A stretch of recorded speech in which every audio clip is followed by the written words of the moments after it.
여러분 평안하십니까? 오늘도 말씀과 함께 주님의 은혜 가운데 거하시기 바랍니다. 오늘 말씀은 예레미야 애가 마지막 장인 5장입니다. 예레미야 애가 5장은 공동체의 기도입니다. 하나님의 긍휼과 구원을 바라는 기도입니다. 야훼여, 우리가 당한 것을 기억하시고 우리가 받은 치욕을 살펴보옵소서. 5장의 주어는 우리입니다. 하나님의 진노의 심판으로 함락된 예루살렘의 생존자들이 함께 이 노래를 부르고 있는 것이죠. 나라는 망했고 자신들은 노예가 되어 타국으로 끌려가지만 이들은 하나님의 개입에 대한 소망을 버리지 않습니다. 그래서 우리가 당한 일을 기억하시고 우리가 받은 치욕을 살펴달라고 기도합니다. 사실 이들에게는 하나님의 개입하심이 마지막이고 유일한 소망이었기 때문이죠. 하나님은 전능하시기에 사실 마음만 먹으시면 자기 백성을 구원하는 것은 일도 아니기 때문입니다. 그래서 이들은 혹독한 시련 속에서 절망감이 찾아왔지만 하나님의 구원의 은혜를 기대하며 탄식 같은 기도를 드리고 있는 것입니다. 이어서 자신들의 비참한 상황을 이야기합니다. 우리는 아버지 없는 고아들이 오며 우리의 어머니는 과부들 같으니 우리가 은을 주고 물을 마시며 값을 주고 나무들을 가져오며 우리를 뒤쫓는 자들이 우리의 목을 눌러싸우니 우리가 기진하여 쉴 수 없나이다. 침략자들의 공격으로 인해서 많은 아버지들과 어머니들이 죽었습니다. 그로 인해 고아들 천지가 되었고 남편을 잃은 여인들은 과부가 되었습니다. 우리나라 6.25 전쟁 때도 그런 일들이 있었죠. 전쟁이 가져오는 참상입니다. 가정이 파괴되고 어린아이들이 살아갈 길이 막막해지는 것이죠. 나라를 잃은 백성들은 침략자들이 빼앗아간 우물을 돈을 주고 사야 하고 자신들의 산에서 생산되는 나무마저 사서 써야 합니다. 가장 흔했던 물과 나무마저 구하기 힘든 상황이 된 것이죠. 침략자들이 지배하는 세상에서 사는 것이 얼마나 힘든지 그들에게 목을 짓눌려 숨을 제대로 쉬기도 힘이 듭니다. 그만큼 침략자들의 억압과 학대가 심한 것입니다. 우리나라 일제강점기를 생각하면 쉽게 이해가 되는 것이죠. 핍박과 억압, 그로 인한 고통이 얼마나 심했겠습니까? 광야에는 칼이 있으므로 죽기를 무릅써야 양식을 얻사오니 굶주림의 열기로 말미암아 우리의 피부가 아구긴처럼 검으니이다. 전쟁은 굶주림이라는 고통을 가져다 줍니다. 양식을 구하기가 힘들어서 고통스러워합니다. 목숨을 걸어야 양식을 구할 수 있습니다. 침략자들에게 정복당하고 짓밟히는 고통은 모든 세대가 경험하는 고통입니다. 대적들이 시온에서 부녀들을, 유다 각 성읍에서 처녀들을 욕보였나이다.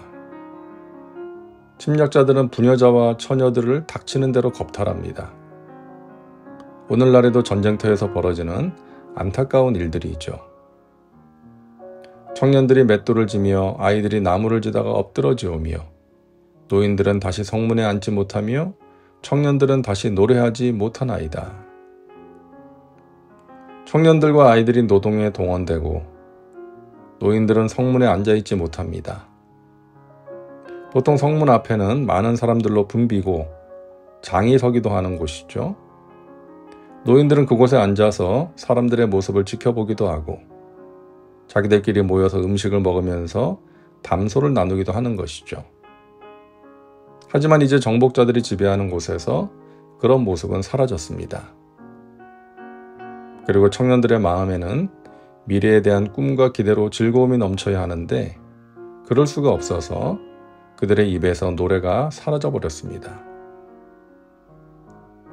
이들은 이와 같은 고통스러운 현실을 맞이하게 된 것이 자신들의 죄 때문이라는 것을 알고 고백합니다. 우리가 애굽 사람과 아수르 사람과 악수하고 양식을 얻어 배불리고자 하였나이다. 우리의 조상들은 범죄하고 없어졌으며 우리는 그들의 죄악을 담당하였나이다. 이들은 하나님을 의지하고 따르기보다 애굽과 아수르를 의지했습니다. 그들과 동맹을 맺어서 무언가를 얻어보고자 했습니다. 나라가 어려워지면 하나님을 더욱 바라보고 의지해야 하는데 주변의 강대국들에게 도움을 청했던 것이죠. 눈에 보이는 힘 있는 왕들이 눈에 보이지 않는 진정한 왕과 주인의 자리를 차지한 것입니다. 하지만 그들은 전혀 도움이 되지 못했고 그 결과 비참한 상황을 맞이하게 된 것이죠. 이들은 자신들의 죄가 어제 오늘의 일이 아니고 조상 때로부터 내려온 것임을 고백합니다. 조상들의 죄를 반면교사로 삼고 죄에서 돌이켜야 했었는데 그러지 못했습니다. 조상들과 비교해서 결코 가볍다 할 수 없는 죄를 지었습니다. 우리의 머리에서는 면류관이 떨어져 싸우니 오호라 우리의 범죄 때문이니이다. 이들이 당한 고난의 원인은 범죄 때문이었습니다. 그것을 인정하는 것입니다. 예레미야 애가는 하나님께 구원을 호소하는 기도로 마무리됩니다. 야훼여 주는 영원히 계시오며 주의 보좌는 대대에 이르나이다. 주께서 어찌하여 우리를 영원히 잊으시오며 우리를 이같이 오래 버리시나이까. 하나님은 영원히 계시며 영원토록 통치하십니다. 이스라엘은 감당하기 어려운 고통을 당하고 있지만 이 또한 지나갈 것이며 언젠가는 영원한 왕이신 하나님께서 다시금 회복시켜 주실 것이라는 기대를 가지고 기도하는 것입니다. 어찌하여 우리를 영원히 잊으시오며 우리를 이같이 오래 버리시나이까. 이것을 다른 말로 하면 우리를 영원히 잊지 마시고 버리지 마옵소서. 그러실 줄 믿습니다. 라는 기도인 것이죠. 야훼여 우리를 주께로 돌이키소서. 그리하시면 우리가 주께로 돌아가겠사오니 우리의 날들을 다시 새롭게 하사 옛적 같게 하옵소서. 이들은 예전처럼 하나님과의 아름다운 관계 속에서 하나님이 베푸시는 은혜를 누리기를 소망합니다. 옛날에 당연하게 누렸던 것들이 당연한 것이 아니었음을 깨달은 것이죠. 그 시절로 돌아가고 싶은 마음으로 하나님께 호소하는 것입니다. 자, 우리가 예레미야 애가를 이제 마무리하면서 그동안 배운 교훈들을 잠깐 복습해 볼까요? 첫째, 우리가 의롭게 살지 못하면, 하나님의 말씀을 무시하고 하나님을 멀리 떠나 살면 우리 자신과 우리가 속한 공동체가 하나님의 진노를 피할 수 없다는 것. 둘째, 하나님은 선포하신 말씀을 반드시 이루신다는 것. 하나님은 오래전부터 선지자들을 통해 경고하신 말씀을 마침내 이루셨다는 것이죠. 셋째, 우리가 당하는 고통은 우리의 잘못을 깨닫고 돌이키게 하고 하나님을 찾고 하나님의 은혜를 체험하게 하는 통로가 된다는 것. 그러므로 고난의 때에 죄를 버리고 하나님을 찾고 찾으면 하나님께서 베푸시는 회복의 은혜를 기대하고 경험할 수 있다는 것입니다. 오늘도 말씀과 함께하는 우리 사랑하는 믿음의 식구들, 힘든 인생길에서 하나님의 도우심으로 마침내 승리하시기를 주님의 이름으로 축원합니다. 기도합니다.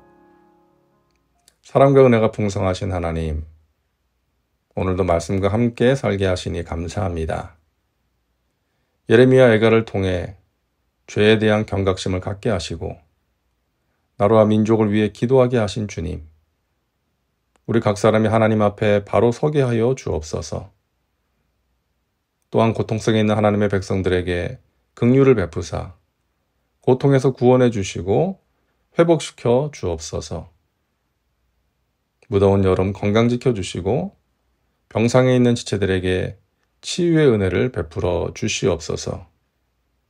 예수님의 이름으로 기도하옵나이다. 아멘. 오늘도 말씀과 함께 은혜 가운데 거하시기 바랍니다. 여러분 사랑하고 축복합니다.